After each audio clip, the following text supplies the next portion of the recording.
Hi everybody, I'm Chase from the Disc Golf Underground. Today I'm going to be testing out the Westside Discs World. This disc here is in VIP air plastic, so it's like a Blizzard Buzz. A Blizzard plastic from Innova. I've never really thrown this disc. It was given to me by a friend who was trying to convince me to switch from Vibram rubber to Trilogy plastic. It was a good try, but it never quite happened.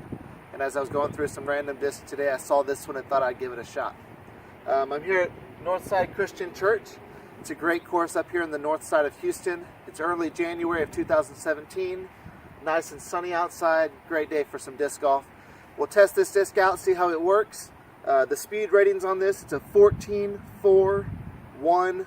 So I'm expecting this to be a little bit overstable, but because it's a air plastic disc, I'm not quite sure how overstable it's going to be. There's not too much wind today. As you can see here, there's a little bit of a breeze that comes through, mostly this direction. It'll change throughout the course. We'll see how wind affects this disc, but mostly looking forward to seeing how it goes. Thanks for watching. Alright everybody, thanks for watching this video today. It was fun experimenting with this Westside World, being in air plastic and being super light. First things first, when I throw a backhand and flat, it tends to do really well. It just goes straight, just a little bit of turnover, and then comes right back pretty hard with a good fade with it. Pretty consistent with what the numbering system says there. Occasionally on this course, actually more than occasionally, I try a lot of forehand shots just to try it out. And my forehand game is the weakest part of my whole disc golf life. And so there's some times that I'm embarrassed to be putting these videos up with my forehand shots. And you'll see me forehand about half of the holes that are on this video. This was a pretty good shot. Like I said, flat, turns over just a touch, comes back hard, fade, and boom, actually skipped and hit the bottom of the basket, which was kind of neat. But no, this was a fun disc to practice with and just throw a one disc round. I throw mostly Vibram. I don't really get a lot of skip off of my discs. And so to see these discs skipping across the dirt and the sand was pretty fun to watch. Because it's not my normal throwing style. Once again, trying to throw this on a forehand, I just don't have power behind it. I don't have form with my forehand, and it kind of hurts my shoulder when I do it too often. But this is a good course to force me to try and take different shots than using a turnover mid. And the world being so overstable, I've mostly tried doing a bunch of Anheuser flex shots with the world so that it would come back and attempt to go straight in front of me. Kind of like what you'll see right here, but like I said, I don't have good enough form to really take advantage, I think, of the forehand shot with this disc. When it comes to the backhand, though, I can throw these things pretty well. Like I said, I can throw it pretty hard, flat release, it'll come out, turn just a touch, and then dive down pretty hard. Here on a short hole, this one's only about 270. Didn't have to put too much effort into it just to let the disc do the hyzer, hit an early tree, but it would have been a perfect hole for a overstable disc like the World. The closest thing to me for this disc would have been like an O-lace. That's what I throw the most of when it comes to distance drivers that are in the overstable category.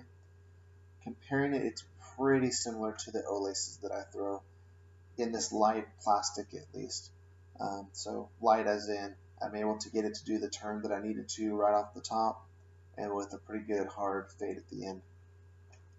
After forehanding enough of these holes, I kind of got frustrated with not being able to get it where I wanted to. So the last two holes that you'll see in this video, I put it on an Anheuser flex shot line. And because of the disc with its high-speed turn, it's able to keep this line pretty well. You'll see it on this next hole that we're about to get to. It stays on an Anheuser the whole way and then starts to flex back, happens to hit her early tree and parks the disc. But it was impressive to see that even as a quote-unquote overstable disc, this one was able to keep the Anheuser as I set it there for a pretty decent amount of time before flexing back. Same thing with this hole. I was able to put it on a little Anheuser, and then as you can see at the end, it just starts flexing back over. It was a fun disc. I really enjoyed playing with it, and thanks for watching. All right, everybody, as fate would have it, I'm trying out this air world here at Northside Christian Church, and I came across some buddies that happen to be wearing a World shirt, and he has two Worlds in his hand. So I'm just going to ask him his official opinion on the World, how he likes to throw it, what types of shots he throws it on, and his skill level. This is Paul, by the way. And so tell us a little bit about yourself. What's your disc golf game like, and what do you think about the world? My disc golf game is like probably rec level. Okay. The world very overstable. You can count on it every time. It's not going to turn off and go on you. It's great for a hyzer bomb shot. Great flick. Stays straight pretty well. It's like a longer destroyer, maybe. Okay. Something like So that. longer destroyer, always comes back. Very hard to turn over and keep going. Right, like you get a broken katana, it'll kind of and then come back. I haven't found that this will do that yet. Okay. I found that it'll just barely and then right back. Okay. If you're throwing it as far as you could, how far could you get it? Probably 350. Probably. 350. Yeah. Okay.